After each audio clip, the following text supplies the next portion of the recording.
in the 25 years I've been in business, the number one thing I am non-negotiable on is honesty. Started from nothing and you've grown your business to over 200 million. So there'll be some of my day which is just, I've seen this thing, I've got this idea, I've played with it, can we do it? And now we can evolve it. He's built businesses so successful, Virgin and the Emirates Group both wanted a piece of the action. Now, a global multi-million pound CEO in business with giants like P&O Cruises. This week on Beyond the Boardroom, Robin Della reveals what it really takes to make it big in business. Today we've got offices in the UK, we've got office in Cape Town, we've got office in Brisbane, in Perth, in Australia, and we're opening in the US in a couple of weeks. Common sense to me seems to be like a superpower. Okay. I can clearly see that, something from a common sense perspective is obviously positive, and even if somebody's saying that it's not, and the same is true of the reverse. So, and what I realized is that when you build an organization from the ground up, you've got so many skills that if you come into a business part of the way through and you end up in a department doing something, there's so much to business that you just will never understand because you won't have gone through it. You have an incredible background. You've achieved immense success in business. You've started from nothing and you've grown your business to over 200 million. And you've sold it, you part sold to the Emirates Group, didn't you? That's right, yeah. I mean, that's a mega success. Do you feel that you're successful? I guess it's what's the definition of success? I think for me, I'm trying to achieve personal goals every day, both in terms of an evolution of who I am and what I give back to the world, and also the team that I work with. So, the business is not about Robin doing something that grew and became something. It's about Robin going on a journey where he met different people, saw different opportunities, and over a period of time, we've kind of landed where we are. But we could have gone off in 100 different directions, and the people I could be working with could be very different to the ones I am. But all of the decisions I've made have been very purposeful. The people I've employed, I've worked with, I've mentored, and I still mentor today. So, yeah, I'm really proud of where we are. But I don't think about it in that way. It's just about going in every day and trying to achieve within that moment something, and ideally try and do things differently in terms of a constant evolution. There isn't an end game. There's no point in time. And I think to some degree, some of the errors people make in the early stages is wanting to build something quite specific. And in reality, that's probably going to be disappointing when you get there. So it's more about the journey. And I know people say it all the time, but it's very true. If you can't enjoy the journey, I wouldn't suggest it's worth doing, because it's the journey that should be enjoyable. The outcome is unpredictable. It's not always going to be within your control. So yeah, enjoy the process of building, learning, mentoring, and creating, because that's where the fun should be. Yeah, I can tell that you're enjoying it. But do you think you're successful? I think I'm not the kind of person that would go and talk about me in those kind of, using that kind of language. I think I've done I've done more than I hope to achieve. I'm more proud of the people I brought with me and the team we've built and the journey we've been on. And I think as a definition, people would look at us as having been successful. People definitely look at it. You've been really modest. No, people definitely do. But I appreciate, for you, business is so much more than, like you're saying, that number or that thing. Yeah. It's about the creativity and getting really excited that you're building something 100%. and you're bringing all these amazing people. I mean, finding really good people is a success within itself. Once you've got them, you hang on. Yes. You don't want to ever... And that part of it is random. Well, for me, it's random. So if I go back, I've built a number of businesses over the past 25 years. And the business I built was called Fast Track. And actually one of my first employees there, a lady called Natalie, who now is one of my business partners in Imagine, I'd happened to go out for lunch at TGI Fridays, and she served me lunch. And she was upselling, I can't remember what I ordered, but she was upselling every opportunity. Do you want this? Do you want that? Her personality just came alive. And for me, I felt she was wasting an opportunity by working at TGI Friday. Like, her capability was beyond the need of that role. So I just said to her, you know, here's my card. I know it's a bit random. Here's my card. Awesome. I think that, you know, there's a journey you could go on that could be really exciting. You've obviously got lots of capabilities. Potential. You know, give me a call if you're interested. And she phoned the next day, and if I fast track that story now, she's a business partner at Imagine. I love that. But lots of examples like that Yeah. where my core team that have been with me over a long period, none of them have been onboarded for a standard recruitment process of, I need someone, get a recruitment company, go out and then interview. It's never happened like that. It's coming. I'm gonna ask you about how you recruit, like what your recruitment process actually is and what's important. We'll get to that. Yeah. We'll get to that. For now, we're determining, you know, you don't see success by the number. You actually don't. You are a living, breathing example of you're a born entrepreneur who loves the process, loves the journey, the highs, the lows, you name it.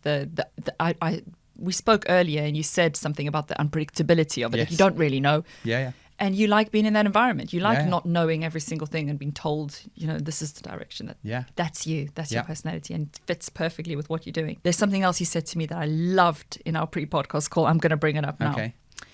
Competition are smaller than my ambition. I mean, that gives me goosebumps. That is the best thing I've ever heard. I love it so much. What I mean by that is when you start, everybody wants you to explain what is it you're trying to achieve. And I've never looked at the competition in terms of trying to be them or do what they do. Because my concern's always been that I'm just slicing a cake in half. You know, whatever they're achieving, I'm going to be at best part of that experience and that capability and that profitability.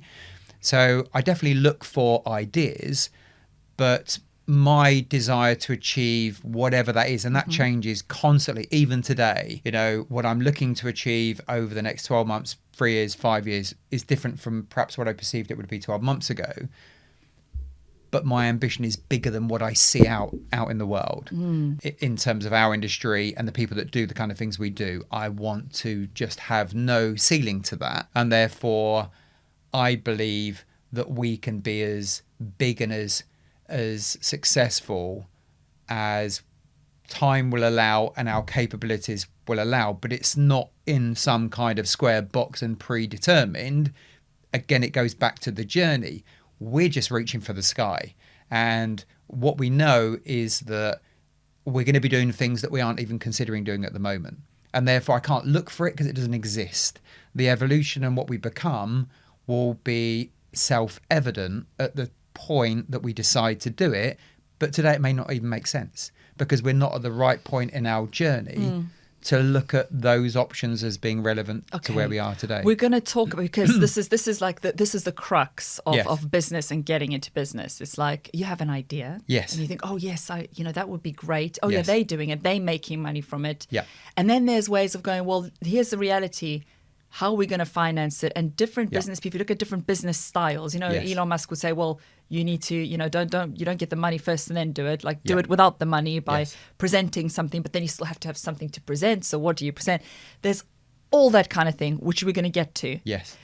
But first we're going to talk about how you started, and you started at failure. You started at a failed apprenticeship. How did that not chew your confidence? Yeah, I think... when I was at school and immediately after leaving school, I was living life probably more for my parents than for myself. So I wanted, and I still have that desire today, I want them to be proud of me. So at school, what that meant is, I don't know, like any parent, you hope your child gets certain qualifications, etc. But I wasn't naturally gifted in that way. So I kind of got through school, and then an apprenticeship felt more grown up and a bigger box to tick at a young age than maybe just getting a standard job. So I just kind of fell into the whole apprenticeship world. I started off as a draftsman. I didn't have any skills in that environment. And actually, that first job started me in a direction that at that point I had no idea. But because I didn't enjoy the role, Yeah. As part of that organisation, they had a sales arm, and I would spend my lunchtime with the salespeople. They were younger, similar to my age, slightly older, but they were younger and seemed to be having fun, whereas drawing was quite serious, quite monotonous, quite boring, and I wasn't that good at it. Yeah. So I liked the characteristic and the environment of sales, and that led me to question as to how I'd bridge from what I was doing over to there. But I was not successful at all at a young age, and I think part of that was because I didn't really have any desire to do anything. I didn't really even understand the question. When people say, certainly when you're at kind of leaving age at school, so what do you want to do? I think most of us have no concept. We understand the question. It's a difficult question. It's a difficult question. So I was waiting to find something in life. That's kind of how that period of time. So you knew that you weren't good at this apprenticeship thing that you were doing, and you were just drawn to that sales side because you thought, that looks like fun. Some people would dread it. I knew that interested me. You knew that interested you. So in a way that helped point you. That gave me the direction that I now need to let go of what I'm doing and perhaps any expectations that other people have on me and move across to that. So just so our audience knows, so you started with a failed apprenticeship, then you went into marketing, teletext, is that right? So my bridge into sales, I had some small jobs, like I worked for people like the Auto Trader, cold calling, and I would say the cold calling thing. For anybody that sales is going to be a part of your life if you're building a business. Cold calling is probably the best apprenticeship you can have. It's brutal. It's brutal. And you've got to enjoy it, because it is the hardest form of selling you're ever going to do. Anything that comes after that is going to be easier. So go, if you've got an opportunity to go out there, even for a short period of time, and participate in it. It's an amazing apprenticeship. I've done it. It's brutal. And it humbles you. It humbles you. It does humble you. So I think it humbles you. From that period of time, I then, by pure luck, in hindsight, I'd lost my job in construction, and I was just looking for something to tide me over, and I found an advert in the newspaper for telesales, and I said I'd done this kind of cold calling like before, but telesales job for travel. I loved holidays in my 20s. I traveled the world a couple of times. I always loved traveling, and I just thought I'd just go and see what it's about. And you can kind of tell the quality of the job when you go in, you have your interview, and you get offered the job within 3 minutes. So the skill set they're looking for broadly is not that great, and they kind of give everybody a chance. But to my surprise, even though I'd done some cold calling, but not to any great degree, I went into that business. That business was called Gemstone Travel, and they basically sold flights and package holidays to places like Greece and Spain on TV. And so it was all inbound calls, which to me, I'm used to phoning people who don't want to speak to me. Yeah.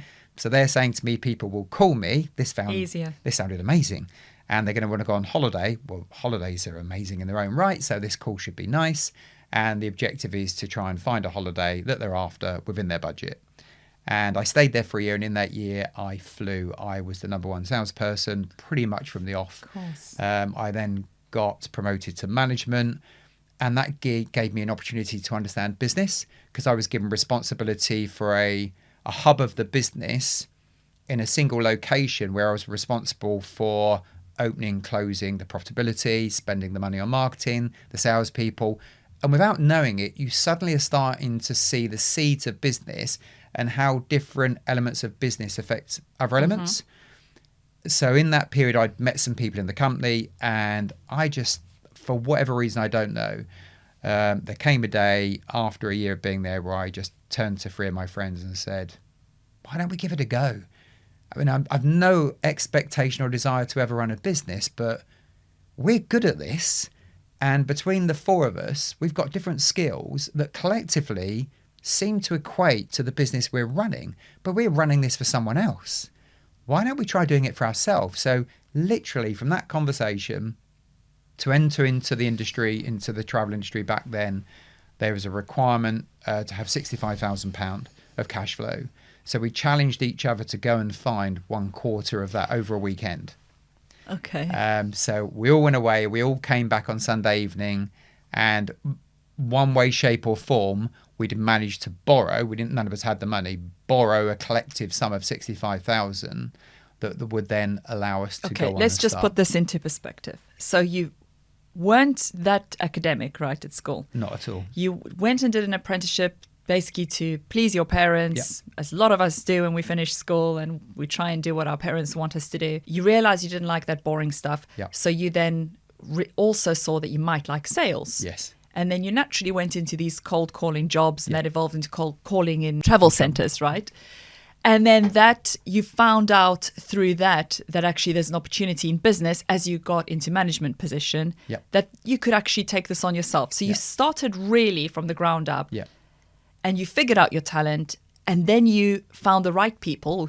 At the time you thought they were the right people. Yeah. And you had to, from the idea, find a way to finance the project. Yeah. That's the key moment. Now, just to step into that, why did you need the finance? What were you going to pay? What were you going to do with that money? What was it in your head that you needed? Yeah, so back then, the money was required as a deposit to give comfort to ABTA, who are the governing body. Oh, okay. So it wasn't needed. Our industry is cash generative. People pay deposits for holidays. So fairly quickly you gain cash in the business. I've never borrowed any money other than at that point in time over the past 25 years. I've never had to go and borrow money. But you have to satisfy ABTA by having a cash flow to... You had to have that money in there? Yeah. Okay. But of that 65,000, we probably only spent 10 or 15,000 in terms of some marketing monies and some small recruitment fees. And then we structured the business, and it was fairly typical, and still is today in travel, that people are paid commission on the phone. So you're only paying for success, and success generates income. Helps you. But how did you convince people to give you the money? I think we all spoke to our family, and I think it's we were fortunate that the sum of money was not. I mean, it was of a decent sum. It was like £15,000 each.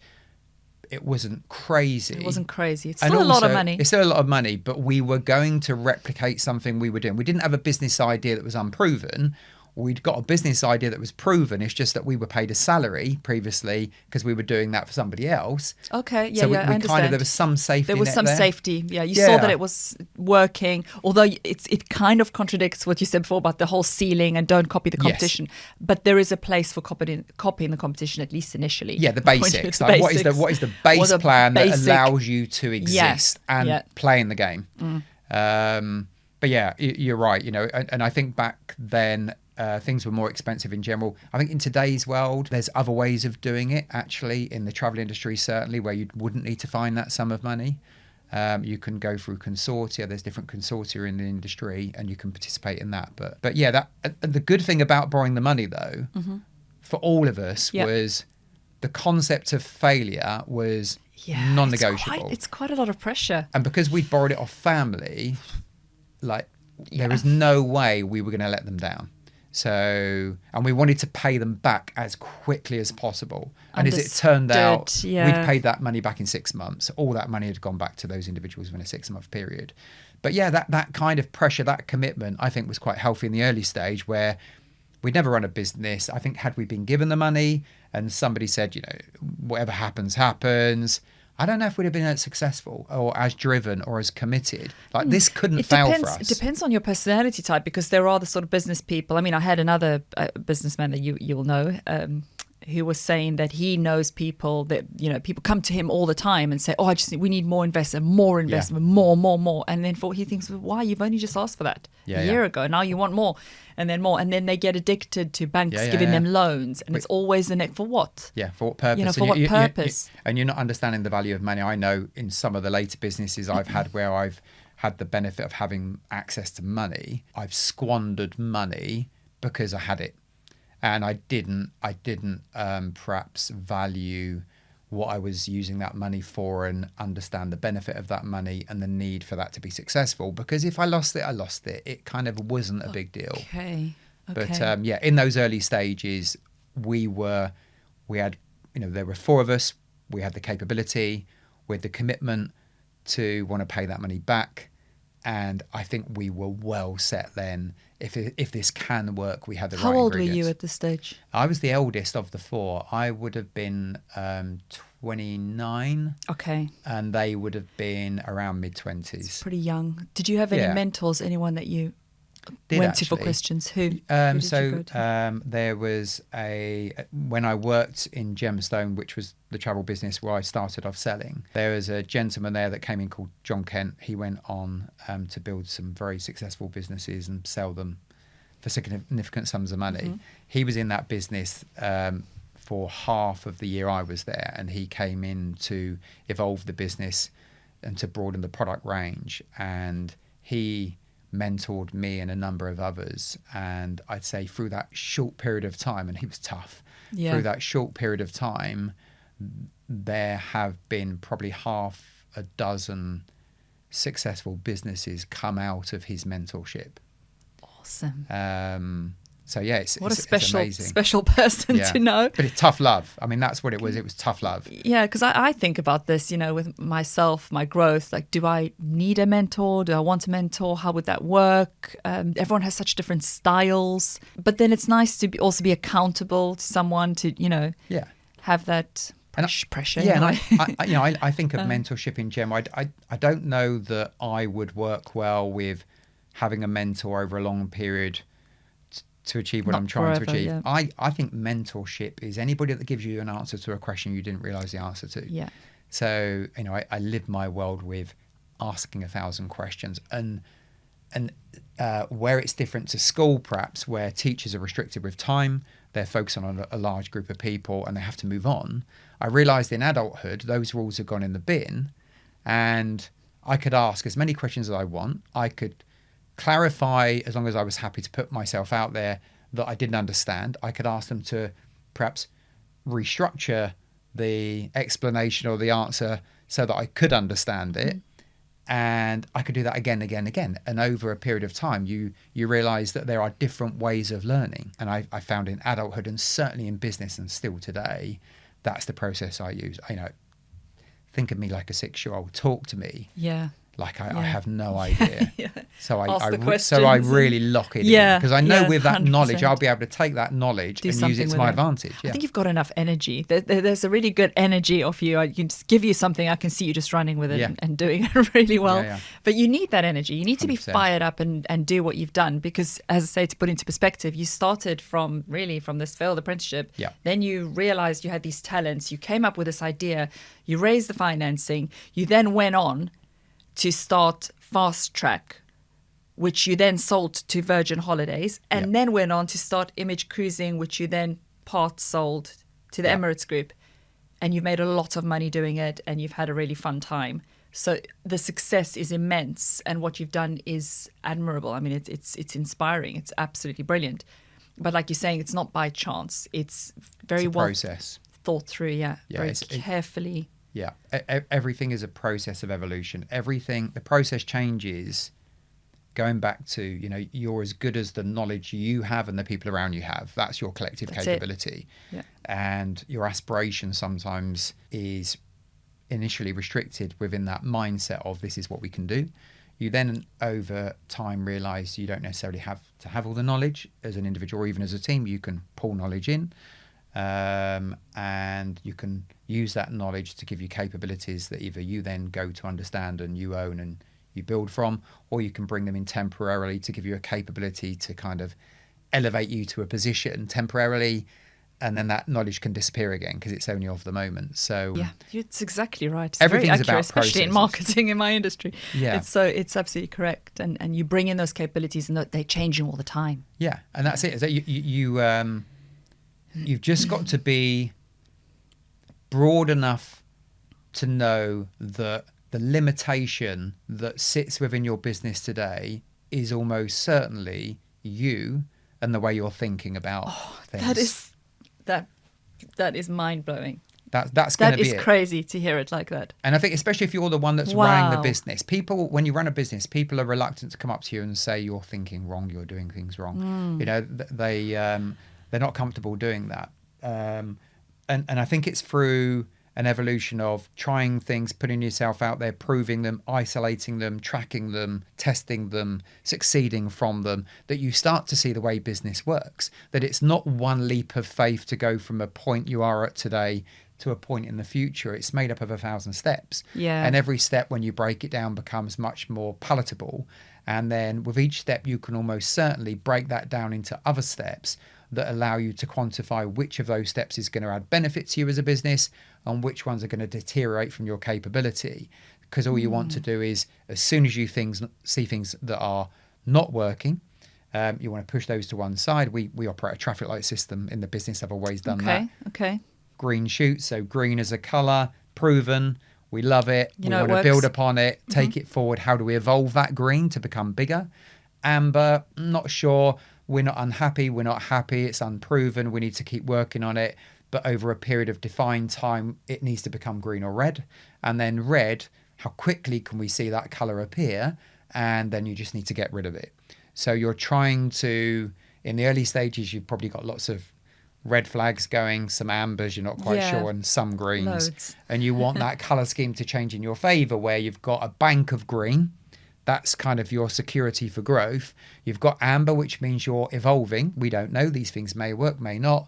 And red is inevitable. You're going to fail. And what's the definition? Well, the definition is trying something that you didn't know would or wouldn't add value. You know, understand it truly. It's of no use to you going Not forward. working. Push it to one side. Yeah. Got to be brutally honest with yourself to do that. You touched on it, but what is your relationship with money? How has it changed over time? In terms of... Like, how do you see money? Is it your friend? Is it your foe? Are you good with money? On the most elementary level. Because you have a lot of business people Yeah.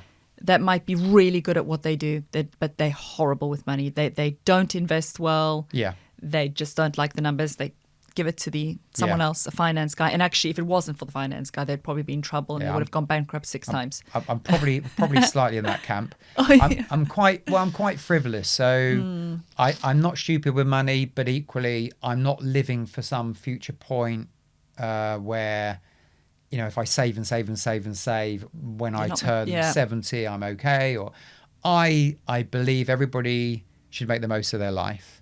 I think you've got to make sure that you are not spending beyond your means, but equally enjoy today, enjoy the moment. I love giving more than receiving. So I love sharing my financial achievements with others, whether that's charities, whether that's friends, whether that's relatives. So I enjoy that more than the personal. Okay, let me rephrase this. So there's also people, lots of business people out there that are, let's say, there's an obsession with money. Okay, the other side of it, where they will do everything. They will sell everything they have. They will put the whole business on their house. They will do all of that, and every penny that they make will go straight back into that Russian roulette. Right. No. And sometimes they lose that all, but there are those too. So what do you say about that? Well, I guess I had advice, or we've got an auditor that I've used for 20 years, one way, shape or form. His advice was always that sensible business people cash out to some degree within a framework where they stop going to the casino, if you like. That is so, in the way they so start. well said. I can't even. His advice was always, you know, if you're doing well as a business, typically it's a very broad statement, but to get 3 successive years of growth is pretty damn good in most industries. So if you're able to grow the business to an extent where the value is there and the success has been driven, don't think that it's going to continue forever on that trajectory. Yeah. And you don't need to go and sell the company. And the way I've always done it is some kind of liquidation. So, as I say, with Imagine, over 3 iterations, I've diluted my shareholding to cash out so that I've got a comfortable amount of money to go and live the life I want to live. And I've left a big chunk of money within the business because I believe in the business. I believe in its growth. So I'm in that kind of... I guess comfortable situation now where the money that I've got within Imagine, if it all went, it wouldn't matter. But having it there does give you, as much as I'm saying money doesn't matter, it gives you that extra drive to, I don't think about the success of the business and the growth of the business being a financial outcome, but it is. Yeah. But that's not its purpose. Yes. That's how I kind of see money. I understand. So on that, it leads me very nicely into values. What are your values, in business? What's important to you? What's a total no-no? Or So the businesses, for me, success of businesses will be based on partnerships. And they could be partnerships internally within your organization with staff. They could be externally with, in our world, suppliers, distributors. And the common denominator in the 25 years I've been in business, the number one thing I am non-negotiable on is honesty. Yeah. And I think that having stood by that core principle over that period of time has allowed me to create a group of people that are successful, because whether honesty is good news, bad news, it's reality. It puts you in a position of making decisions based on facts rather than fiction. It allows you to delegate. It allows you to know that if you're asking somebody to support you, and as you grow, you're going to have to be doing more and more delegation. You know that the honesty of that relationship will allow you to delegate productively, will allow you to invest productively, and will allow you to create long-term partnerships with all of those people rather than short-term wins. And that's certainly what I found over time.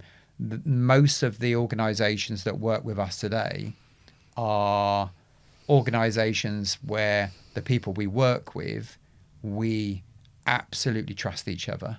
We give and take throughout a period of time. It's so important. So there could be 100 words I could use, but I'd say everything stems from that.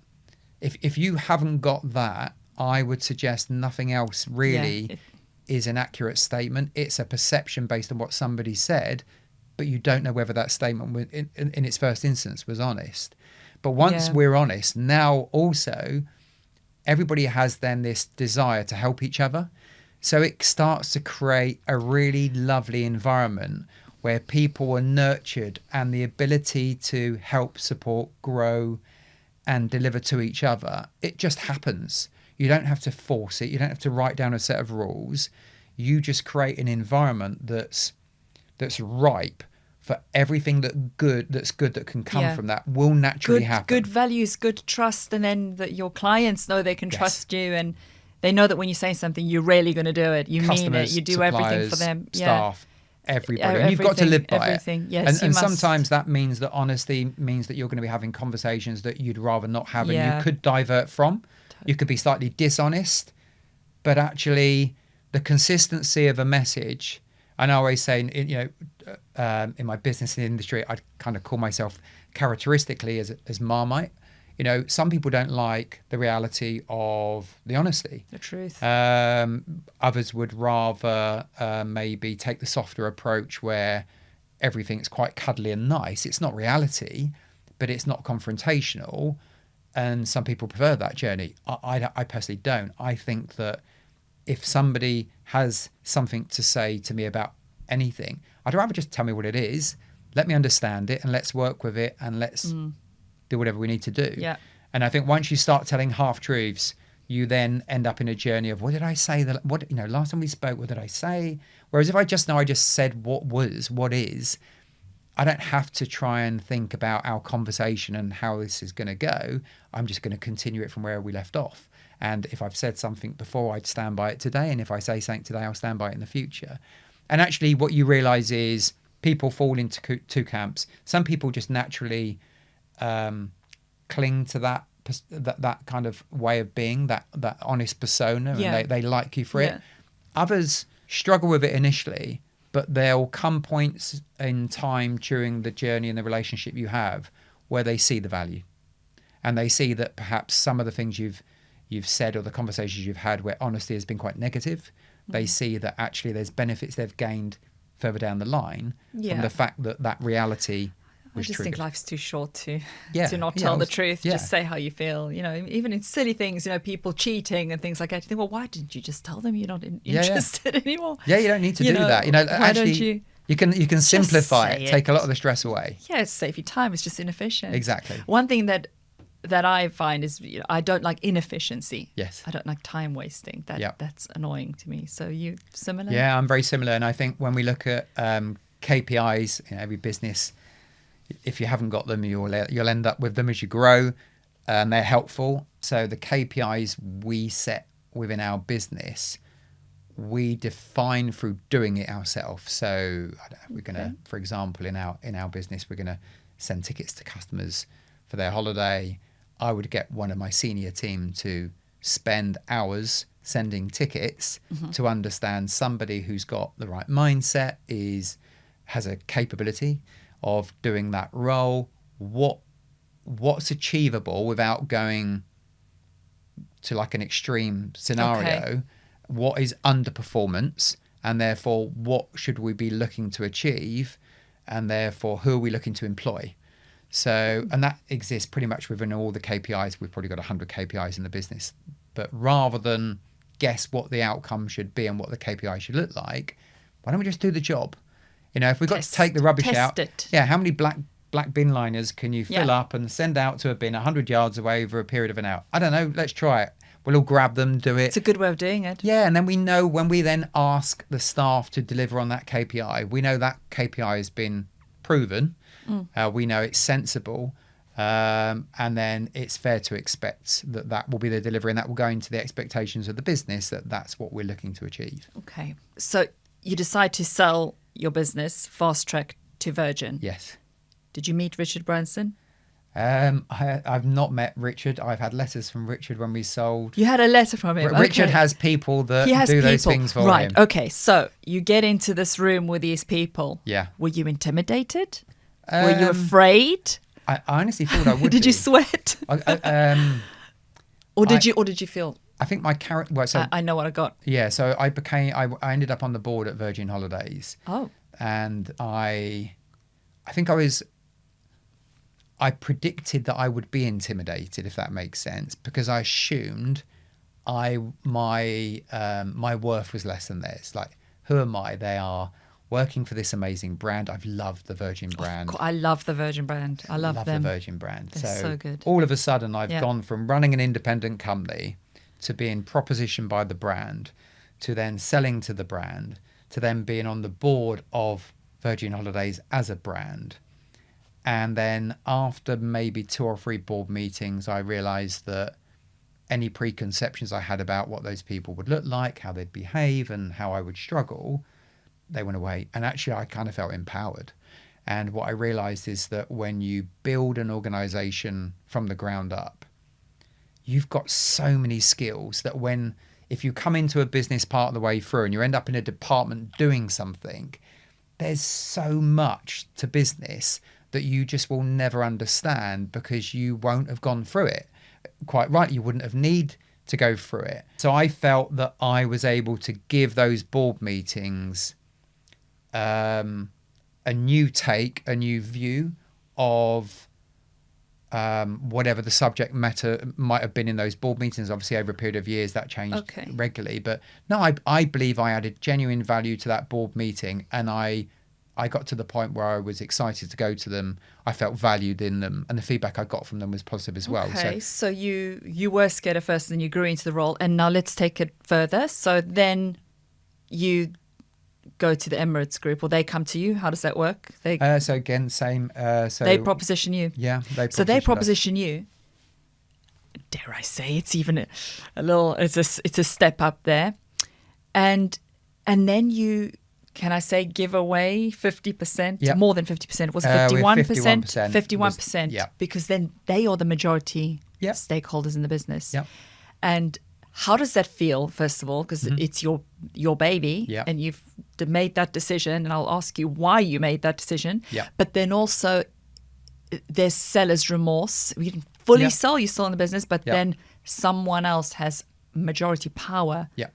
Over you who know all of this and have this history. So I think how does that work with your mind? Yeah. Like, how are you able to process that? I think so. When we sold to Virgin, I would say seller's remorse kicked in quite quickly, and in hindsight, When you say quite quickly, 6 months, weeks. Oh, Within weeks, I was questioning. You were questioning. Why did I do it? So financially, it was a good decision.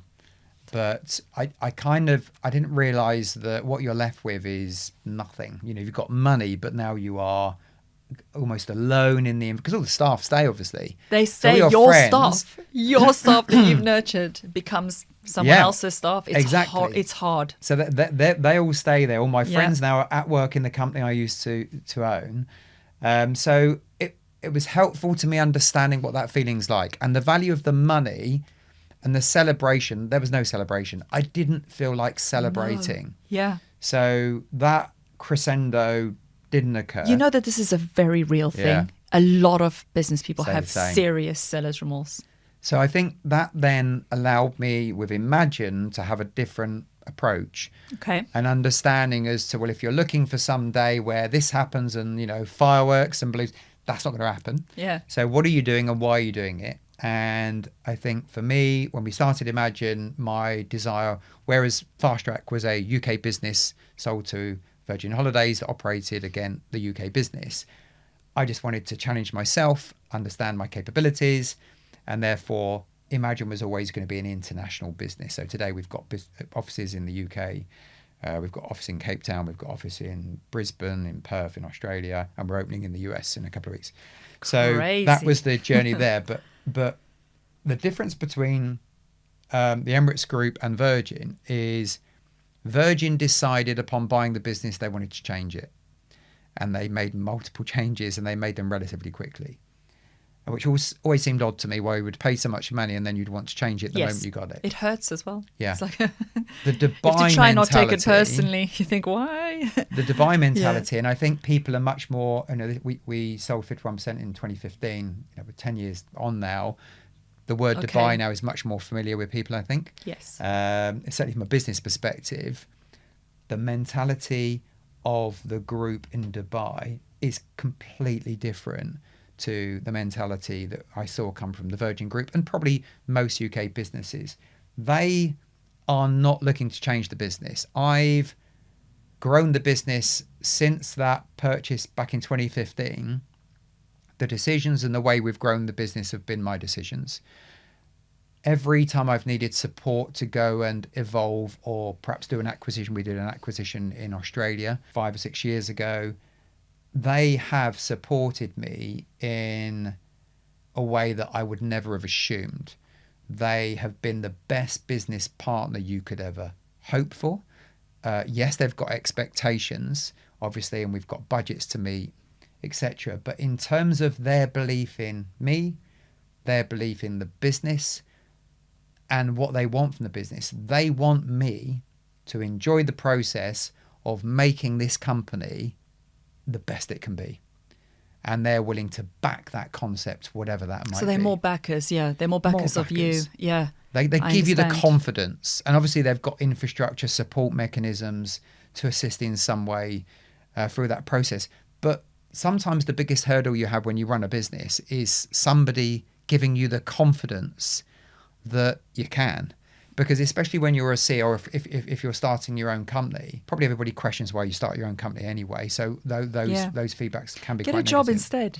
Get a job It's instead. secure. Yeah. Why are you doing You'll be this? nice. Don't you do don't need that. to take these risks. Yeah, So I think we're yeah. in a really fortunate position now where we've got shareholders that are hugely supportive, are more than happy for us to go and say with the launch in America in a few weeks, that will be the biggest ambition we've ever had. It's the biggest market in the cruise industry, 10 times bigger than the UK. But we'll start it as if it's a startup. It will be the same process. We'll start small, we'll learn, we'll grow. As soon as we see green, we'll bank it. Amber, we'll reflect.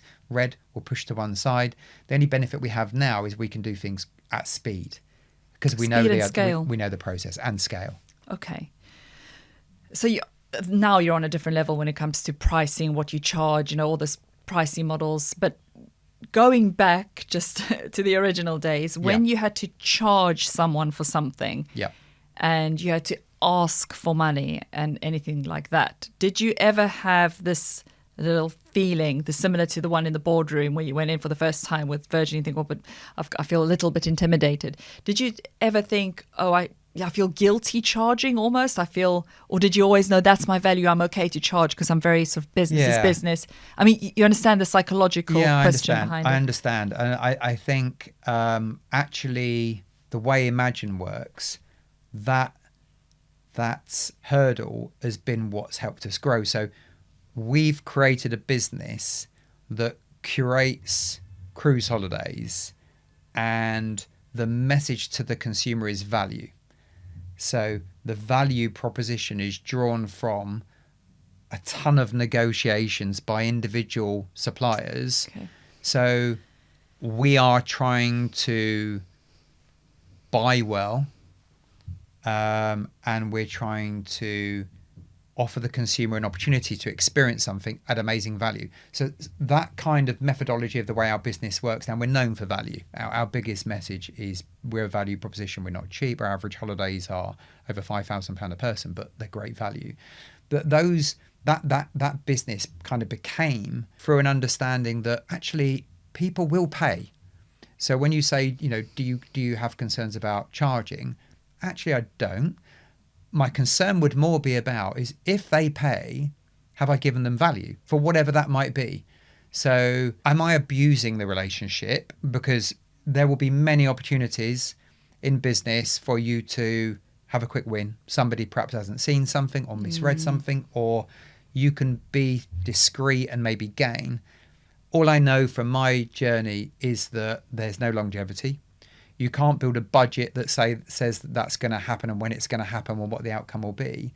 So what you're looking for is consistency, and therefore knowing your value, whether that's you as a person doing something, whether that's your company offering a service, people will pay. And actually the hardest thing is, as a consumer, is finding a company to trust that can give you that thing, that service, whatever it might be, that you're after. That's the gap you're trying to fill. Not question, but am I worthy? No, I've built this thing. Is it right to charge for this thing? Am I charging too much? The customer will determine the value. So if you are charging too much, sales will slow down. If you're not charging enough, sales will be too rapid. It will find its place where you've landed on the consumer acknowledging through the purchasing mechanism that they are happy and content with the value. You being happy through your return on investment, that the money you've invested is now driving profit. And you just want to, once you've understood that environment, protect that. And then the business going forward should be based on, that's the foundation. Now, everything we do are based on the core principles of we're a undefined team between us, the consumer, the supplier, the retailer, whoever it might be. Fairness is what we're looking for. Value, we all want to see value in each other, whether it's monetary value or personal value. And everybody will have a different opinion as to what the definition of that is. And the way to deal with that is to ask, what do you want out of this? And then to commit. Okay, so if we move forward, now I know what you want and you understand what I need. My commitment to you is that this is what we're going to do. This is how we're going to do it. This is the period of time. However, if I may, clients do change their mind and then they want something and it changes. You have that too. It's not always that linear. I think in certain industries probably more than that. And I understand what you're saying. I can think of certain areas I've worked in where when you start talking about marketing or IT or data, those things kind of wobble a bit in terms of the definition of. Yeah. But I think you've just got to lock it in. So my attitude would be like, my success is making real the commitment I've made for either on my own behalf or on the behalf of the business to give you something that you desire in a predetermined fashion over a predetermined period. Set time. So I would then take that I would take that commitment hugely seriously. Yeah. We live off of these commitments because what they do is they create a CV. As I explain it internally, I just want a better CV next year than this year. I want more people saying, we worked with Imagine, we worked with Robin, we did these things and it was great. Okay, and I just want that to grow. And the power of that is effectively what's going to open the doors going forward. And you'll see as you grow and as you deliver and as you either deliver on your promises, or if you're not, the moment you realize you're not, be very open Yeah. and take that story to the individual. I mean, from my industry and what I do, because marketing is sometimes considered a fluffy thing, a little extra. You know, people of businesses know you need it. Yep. Investments vary, 4%, 10%, 12%, depending on whether you're in whatever you want to, Yeah. however you want to look at it, whether it's digital, AI. Yep. You know, you can carry on and on and on. But, you know, the way that I look at this is I go back to like my consulting roots and the value almost like down to an hourly level. But I really look at the sales. Yes. You know, since I've joined, my team have joined, and you've done this initiative and that initiative, what exact monetary benefit have you had from us? I agree. And I get really worried about that. You know, it's like my thing. I have to know that, otherwise I feel immensely guilty. And I want to know. And if it's not positive, I will make sure it is positive. And that's how I look at it. I believe maybe there's, you know, in a way that sales it's so important. Ultimately, even marketing people, you know, you're taking something to market, but at the end of the day, you want to sell your products. You want to present them in the right way for that brand, make it look amazing. But your job as a marketing agency, as a marketing hire, is to move the dial on those sales. Full stop. And I think some industries, estate agents, like in my personal life, estate agents, well, I don't know, you know, they've got a reputation, probably not so bad today actually, but historically bad reputation about just being open and honest. I was going to see a estate agent today for the podcast, but he's rescheduled. But marketing Don't for worry, me, my history of marketing is not, it's not naturally pleasant. I find that, and it How depends. can you say that? It depends. No, It depends on the subject matter, joking, and that okay. changes over time. So, I would say historically, words like SEO strategies. Yeah. Everybody's promising you the earth, and in reality, and the more you do it, the more you understand it, is people are telling you what you want to hear. I like marketing that, as you were saying, is more definable. I think your marketing budget should be split, depending upon your business, into that's your mechanism of investing in something to create income to drive profit. So having a relationship between the money you invest and the outcome is critical. Absolutely critical. We have in our Absolutely. business analysts. I have a whole analytical team that sit around a table every day and they analyze every pound we spend. We spend millions, but every pound we spend has a predetermined expectation. It then has an actual outcome and a variance, and everything's tracked every day, and the business is updated on those. And again, going back to the green, amber, red, if you have a marketing agency that is able to demonstrate to a business that if they hand you their money, you can invest it for them and create profit. Yeah. Well, then in the world I live, proven, yeah. I would just keep giving money. Yeah. No, for sure. For sure. And it's funny you say that, analyst, because I come from an analytical background. So I started in billing systems analysis, and I used to implement billing systems around the world. And that's what I did. And I lived in the data. Yeah. And it wasn't really for me because there wasn't enough people. Yes. And I love the whole media. Why am I doing a podcast? You know, I just am more of a salesy person. And that was my strength. Yes. The ability to communicate with developers and translate these difficult concepts to these big telco bosses and go, actually, you know, you need this, but you need it in this way. Yeah. Otherwise, that makes no sense. And by the way, you're losing money here. And, you know, on the switch. And, you know, it got quite technical, but you would take these things and you'd break them up and you'd market them. Yeah. In a way, it's like marketing because you're presenting it in the way that you know they'll get it. Yeah. And I think that's it. When you're speaking in the world of marketing, it goes back to, you know, my desire to ask a million questions. I've decided that understanding the analytics that sit behind the money we spend and the marketing and the way marketing works and it's become a critical source of growth. So I've taken it upon myself to go and understand that industry. Yeah. But I think this is where small businesses go wrong. I think that it's very easy to waste money in marketing. And it's actually not that difficult to track the success of marketing. No, it's not difficult. It's not that difficult. No. But I think small businesses don't focus on that area of the business from day one. So what they'll find is they're spending money on something defined as marketing. They probably can't tell you how well that's done, and therefore they don't know what to do next. Whereas I would argue that the moment you invest money in marketing as any business, you need to map out what you're doing. Why have you invested that money? What's the metric you're going to use to quantify whether or not it worked? Let's just say then, before you even spend the money, assume it works. If it works, what would you do next? Is it something that you can build upon, or is there a ceiling limit? Because I'd argue if there's a ceiling limit, it probably isn't something, again, that's helpful in the early stages where you're looking for growth. You're looking for a way of investing money in marketing, a tracking mechanism that you can either go and research the best way to track it. Mainly it'll be common sense, or maybe ask the person that's selling you the marketing, how will we know if this works? Yeah. But if you can get that element of your business right, how do I spend money on generating a communication piece to a consumer to trigger an output that creates a mechanism of income? Your business is going to be amazing. Yeah. I mean, literally, if you can just crack that part, everything else will change. What you sell, how you sell it, who you sell it to, the age demographics of those people, where they live, which country you sell it in, whether it's in the UK or America or Australia. The baseline of understanding the money you're spending, what you expect, and how that will help you grow.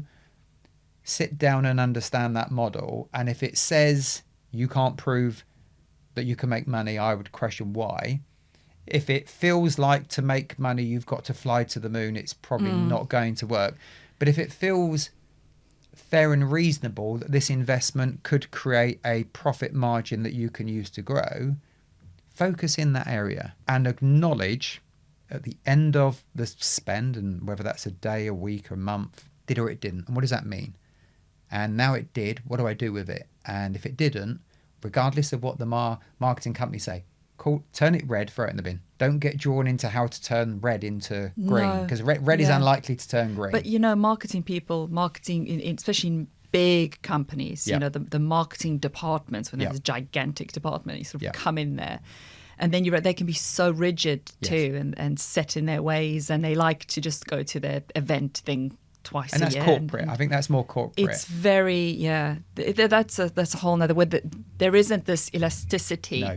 And not even risk taking, just a little bit of creativity to go, like, let's just, I agree. It becomes really taxing. I almost think that having marketing budgets, well, by definition, a marketing budget should not be, you can predetermine what you think it will be, but it should be the one element of your business that is willing to move around as much as it needs to, based on what it sees. Yes, based on what it sees. Yeah, and I think the difference between perhaps being part of a corporate business, the desire to understand the intricacies of how you've spent that money and how that's played out is less so than in an SME where we can't fail at this. We're probably not spending it on our brand. We're probably spending it on creating income. And failure would effectively mean disaster. Yeah. Because that's where the risk is mainly. And again, you can do it in big business. We've got a marketing department of, I'm going to say, around 30 people. Really? Yeah, it's a big part of the business. And we run that department like an SME. Yeah. So every penny we spend is like how I spent it 10 years ago. The fact that we've grown, what I know about the mechanism we've created is you can upscale it. I mean, I could do it if we were 10 times bigger. The mechanism of tracking through data, so that if you sit in a room with a group of people to discuss success or failure of a campaign, say, it's not an opinion, because we don't do for opinions.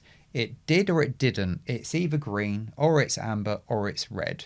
If it's red, we got burnt. That's fine. That's part of our evolution. Be honest. Be honest. If it's green, can we grow it? Because that would be fantastic. And if it's amber, can we adjust it, send it out again and see if we can turn it green? Yeah. But we really do look. We still work in that environment as a small business, because that's been a big benefit of ours to get us to where we are, is being wise and sensible and not getting drawn into this world of fluff, because it can get like that, where you just don't know where the money's gone, what it's done, and you've got no concept whether or not you should do it again.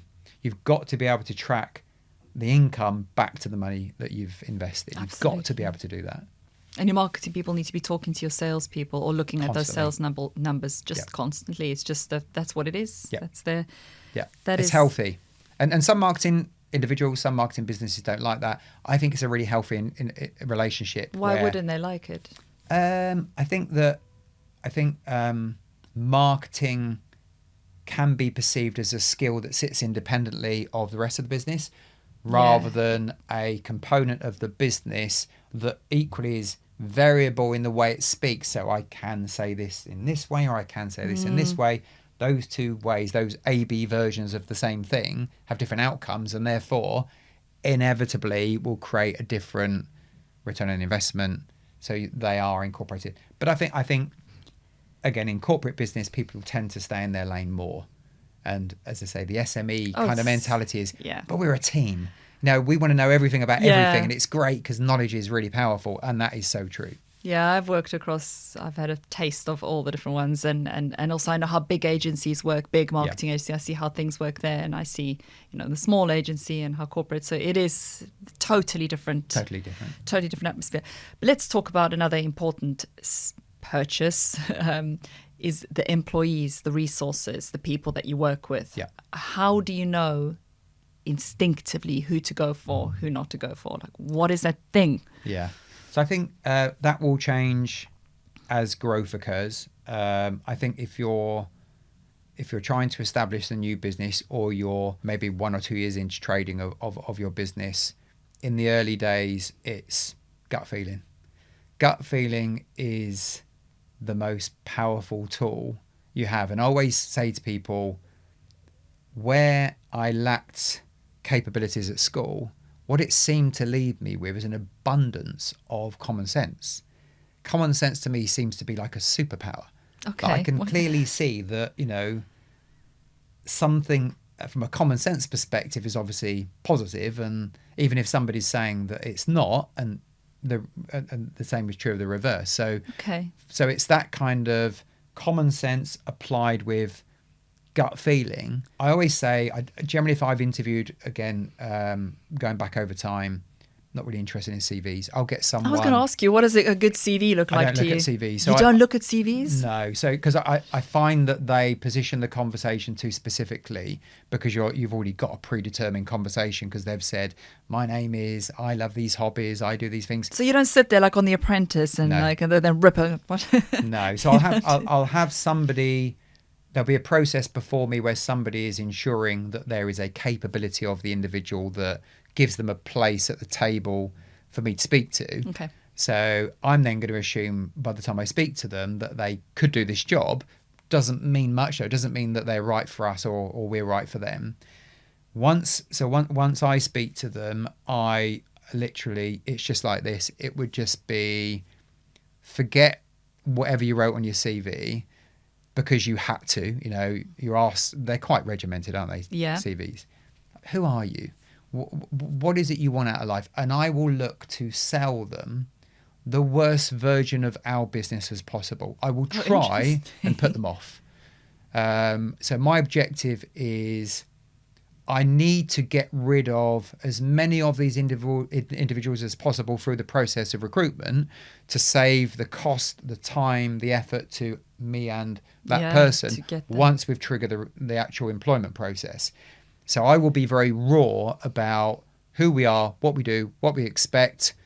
There are many positives, but there are expectations, even something, just using the word we spoke about earlier of being honest. Like, I am non-moving. If you show any dishonest attributes, we would just cut ties. You'd say that in the first meeting. Yeah, because I think it is so important, but not everybody is honest in life or in business. So I need to make sure I've said it, because it's going to mean a lot to me. And therefore, if it turns out that through an employment process you're not honest, you'll understand why there's no conversation to be had from my perspective. No. Like, you've literally broken the trust.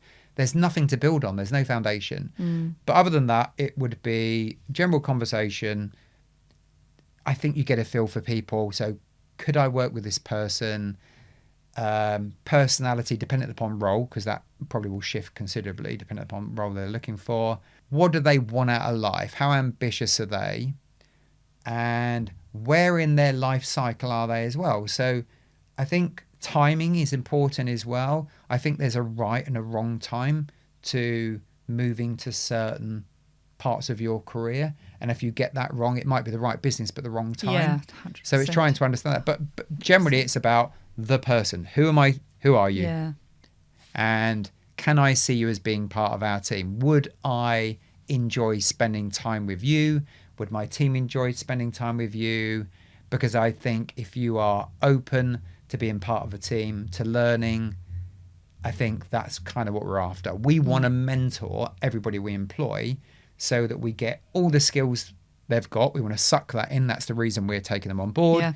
But we want to give back all the things we know that quite possibly they wouldn't know. And those collective things will give them their career, if that makes sense. It makes it easier for anyone listening. Just, get outside the CV and get that conversation going, work on your interpersonal skills. It's, a lot of people spending time on technology, especially the younger ones, and you've got to practice the conversation. Because that's what the reality be. If you go on and employ them, that format of an interview will never happen again. You're not going to be sat. You're going to be working in a much more kind of normal environment. Yeah. And again, I try and do that. It's quite difficult sometimes, but there's no such thing as wrong or right in anything you say. And it's difficult because this is artificial, this interview. Yeah. Try your best to be you. Yeah. Because you're going to be you pretty quickly if you come into the business. Within a couple of months, you'll kind of take off the shackles of expectations and your personality will appear. And try and give me that today, because my concern would be that you are right, but you don't know how to present that. And the formal environment of a typical interview kind of, I think, hides that personality. Yeah, the human being that sits behind it, that hides behind, I don't know, qualifications or things like that. Okay, we'll talk about something slightly different now. Diary of a CEO style. Your day. I mean, what does your day look like for productivity? Do you do like mind exercises? Do you journal? Yeah. Like, do you play golf? Like, what do you do? So typically, I love learning. So on my journey into work, it's not that long actually. I could probably do with it being longer. It's about 20 minutes in a car, but podcast. Podcast? What do you listen to? Lots of different. So I would say Stephen Bartlett would be an example, but it depends on the subject matter. I'm listening a lot to AI at the moment. Yeah, but I'm learning. I'm not really learning from it. I feel like I don't know any more than I knew when I started the process maybe 6 months ago, and everybody seems to have their own version of what that is. So I don't know. I like listening to people. My favourite is kind of similar to this. Someone talking about their journey of life, what they've done, how they did it, what they found, learnings that have come from it. And there'll be snippets. And quite often what I'll do, I'll hear something and I will screenshot it.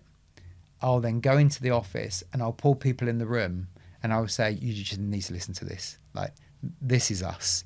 We just are not very eloquent at the way we say it. But when we talk about what we do and how we do it and why it's special, this person just said it in a way that's amazing.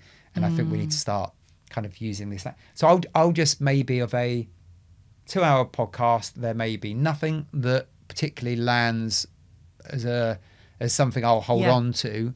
Or there may be something that is, I don't know, 60 seconds long, but it's massively inspiring. But when it lands, it lands. Yeah, and I'm like, that's super cool. Yeah. And I want to share it to everybody that I think, you're not going to have heard that. It's inspirational. You need to hear it. Or it might even, sometimes I've even bought books and given them staff where maybe somebody on a podcast, they've written a book. I've heard them in conversation on a podcast. I bought my book. And while I'm doing that, I'm thinking I could buy another dozen. Give them round to some of the staff because it's just, inspirational. So that's my journey in. Then as soon as I get into the office, I do a kind of snapshot of what does today look like as a pre-planned expectation.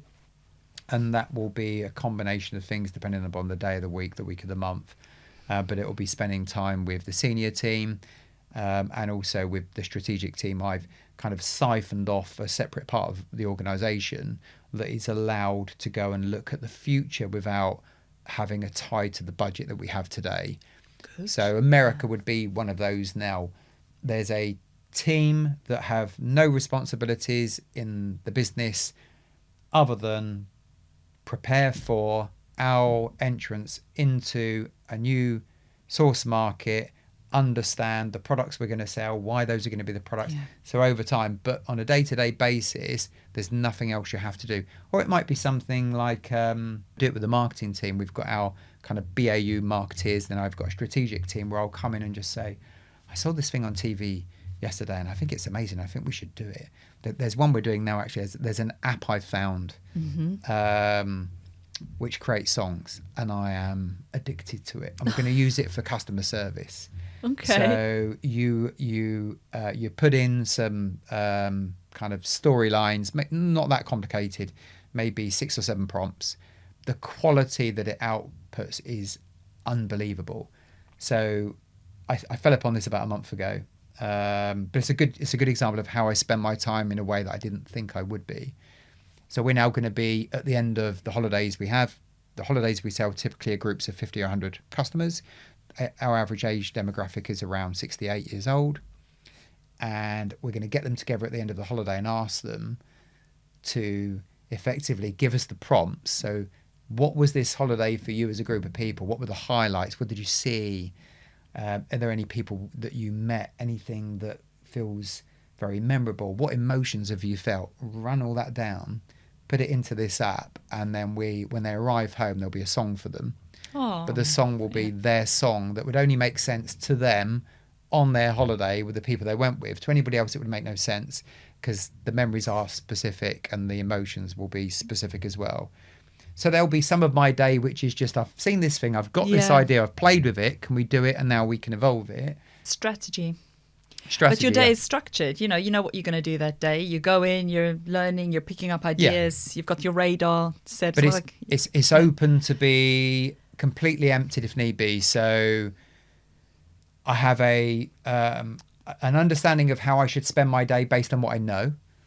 But if I discover something along the way, and in the travel industry that does happen, sometimes positive, quite often negative. There are events around the world.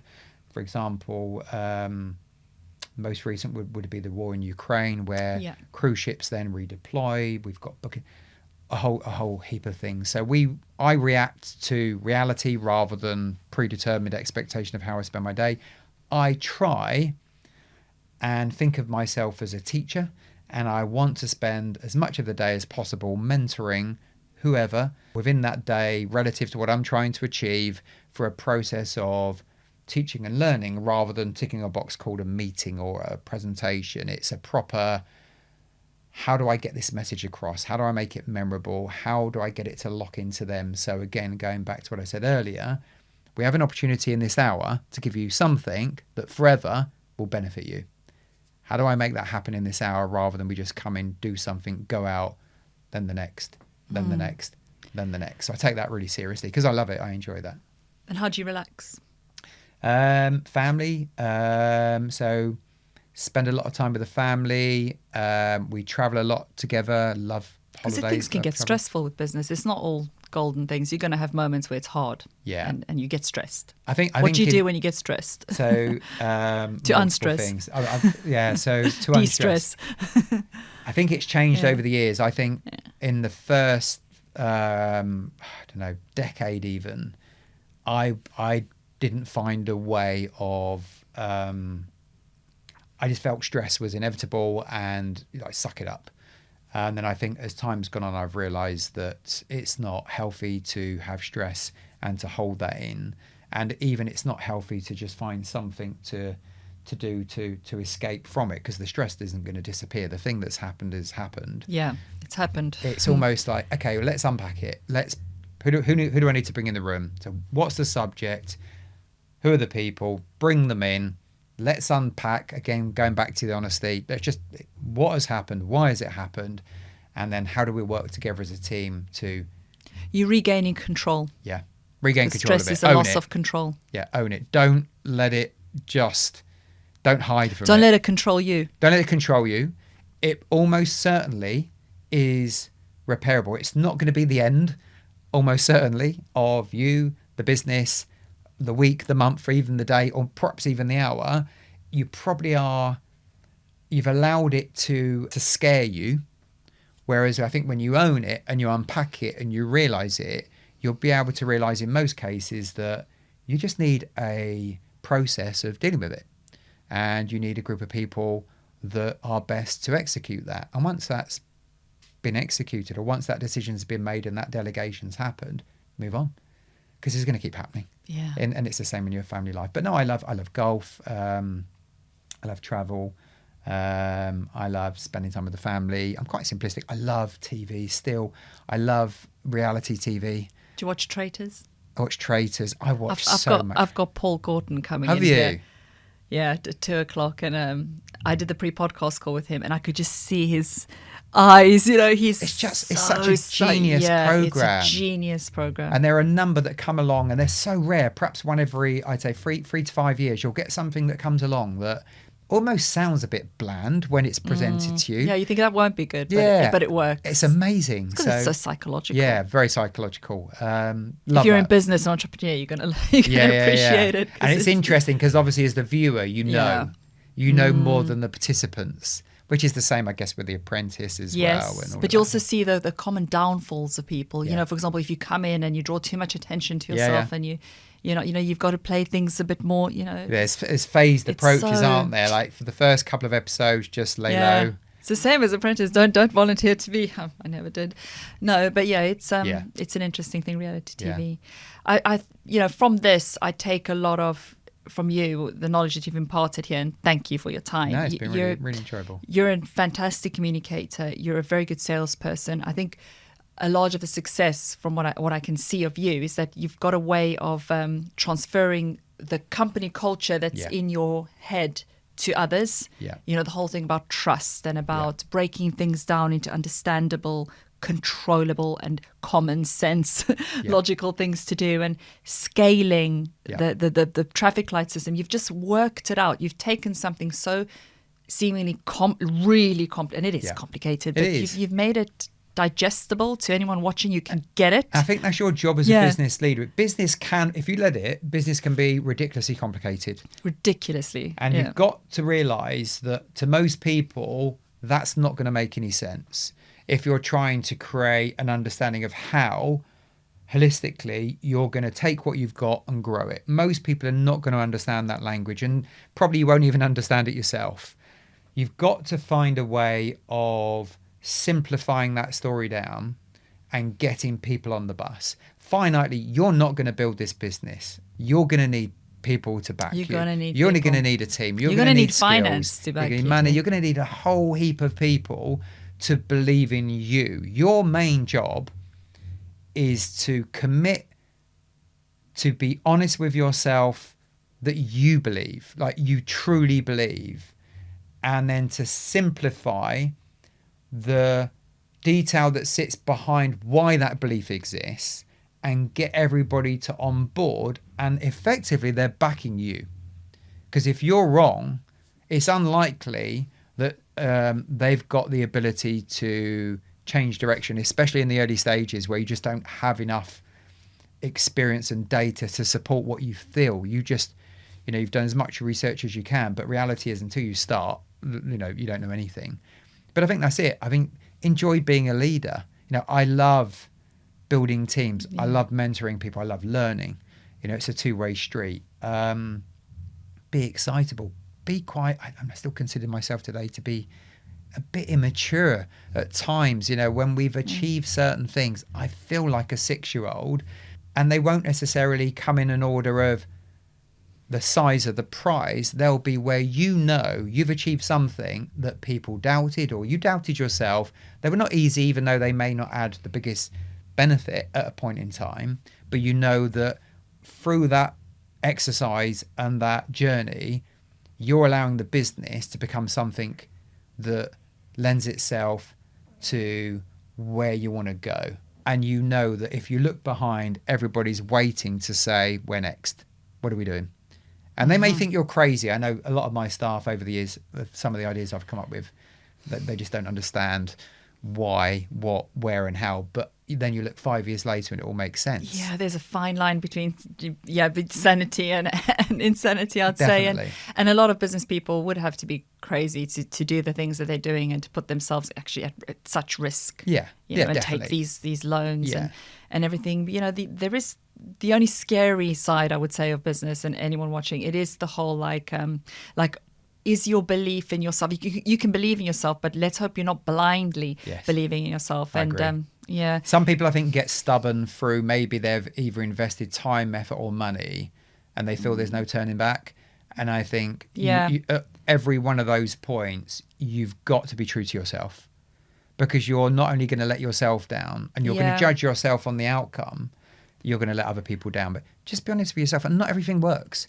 Failure's okay, you know, and success is great, but it doesn't exist at every corner.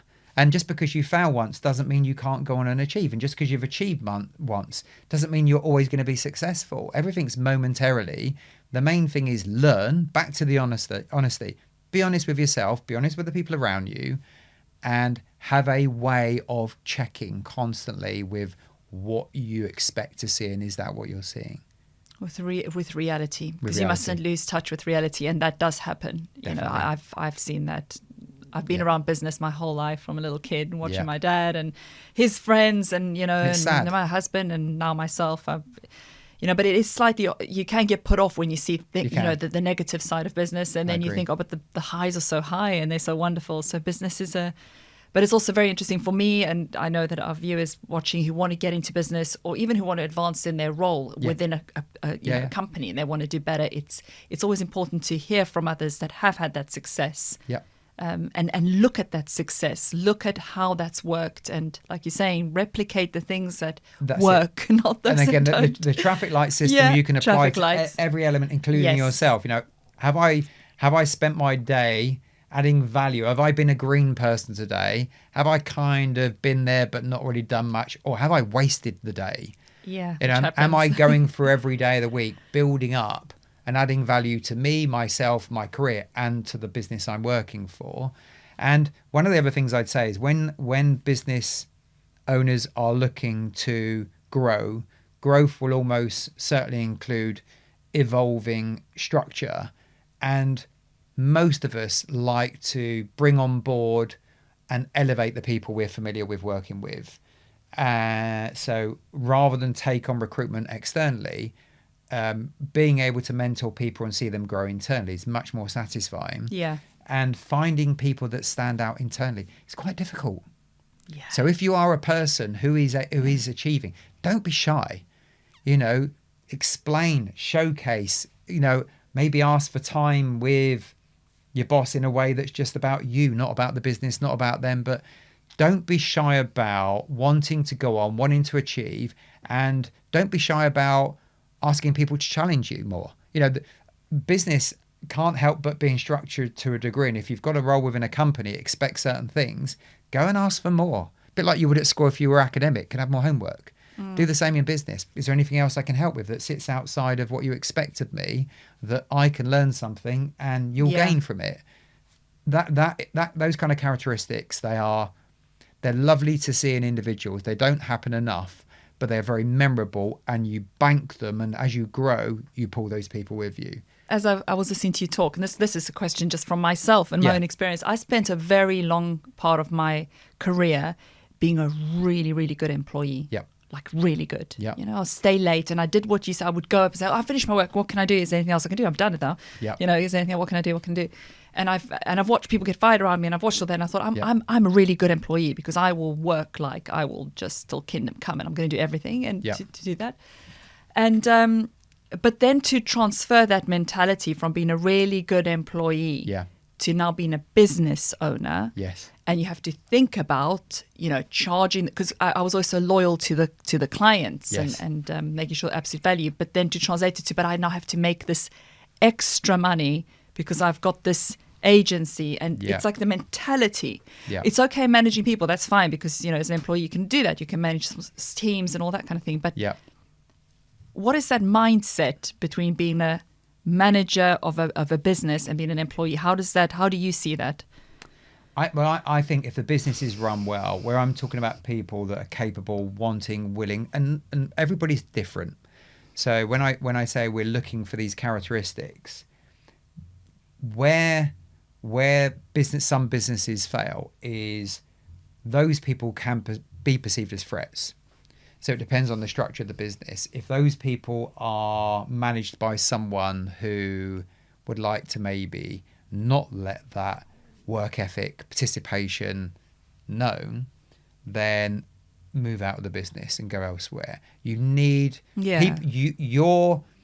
you need to work in an environment where what you do and your attitude to the business and your work ethic and everything is celebrated, is acknowledged, and opens doors.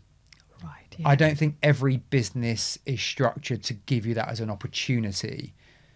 So it should be fairly easy to see. It shouldn't. Most businesses don't hide that, But I'd say a good business, any business, is going to struggle to find the majority of the staff having that attribute, and therefore a good business should see, acknowledge, embrace, and evolve with that person. And that may be an agreement that there's a moment in time where we're doing something and we'd like to bring you in then. So it might not be today, it might be in 6 months or a year, but we can acknowledge we see it, acknowledge that we would like that way of working to continue, and we think it's a really good behavior pattern, and that if we can in the future, we're going to embrace that and bring you into opportunities that perhaps sit beyond what you see today. And then it's back to the trust. You're like, do you trust me to have your back? Yeah, to take you on that journey. Yeah, because I'm just being honest in that at Yeah. that moment in time. I'm being honest that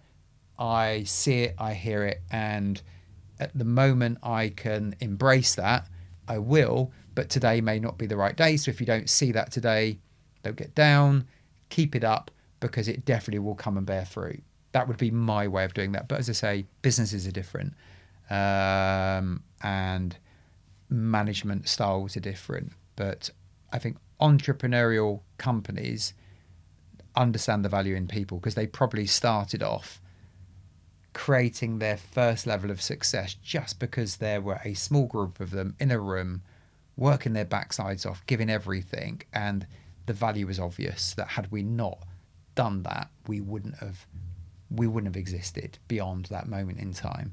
Whereas I say, if you come into a business that's been around for a while and you come into a department and you're on management, it's just a moment in time within that organization, and you're probably not as close to the individuals within that business. It's more structured, where I say even our business today, we speak to all the staff all the time. We're very much still trying to have that family attitude to the way in which we work. And anybody in my office here in the UK, my attitude is, I'm an open book. If you want to ask a question, whoever you are, whatever you do. We actually have like a new starter structure as well, where we bring all the new starters over a period of say 3 months, regardless of seniority in department, together with the senior team, because I think that's where sometimes there's a fear factor of, well, I can't speak to you because, and our only job in that 1 or 2 hours sat down having a coffee and something to eat is to break the barrier down, and just to say, look, forget who we are, forget what we look like on paper or what our badge says. We're just human. If you feel that there's a benefit in speaking to us, we really would like you to speak to us as you go through your career. We are not behind closed doors, even though you might not see us constantly because we're in meeting rooms more so. Our desire is to help you, understand you, and if there's anything you see that you think's beneficial and you think I'm the most appropriate person to speak to, brilliant, love to hear it. So it's just it's a different way of working in business. And I think it's, like I said, it stems from starting from scratch. They're just natural characteristics when you start from a blank sheet of paper. Like building trust in the people you work with is like it has to happen, because you just don't have 100 of these people. And if you can't get the backing, agreement, support mechanism of that small group, well, you don't have a business. Like, it's gone. So yeah, those are just lessons you learn, I think, that you carry forward. It's been very educational. Yeah. that's what I can say for sure. interesting. I've definitely taken, you know, when you say you listen to this podcast and you take things, my mind is full of information, and it does make me look at myself as well in a different way, and to think, where can I implement more structure, Yeah. and just to stabilize things, and that plan for growth as well. Like, Yeah. what does that look like? So I've definitely been inspired, and I've taken loads, and I know that the listeners would have taken loads, and I appreciate your time. No, brilliant. It's been fantastic. Thank So you. business is fascinating. If anybody's listening and is considering, you know, providing you take the right steps and understand what you're letting yourself in for, it's the best thing in the world. So Yeah, good and luck. I'm really happy that Mark gave you as a recommendation. Yeah, you no, know. it's been So Mark, brilliant. who do you think is going to be really, really good? He Yeah, no, it's been recommended you, great. so Great. thank you. Thank you. Loved it. Thank Brilliant. you so much. Thanks so much. Yeah.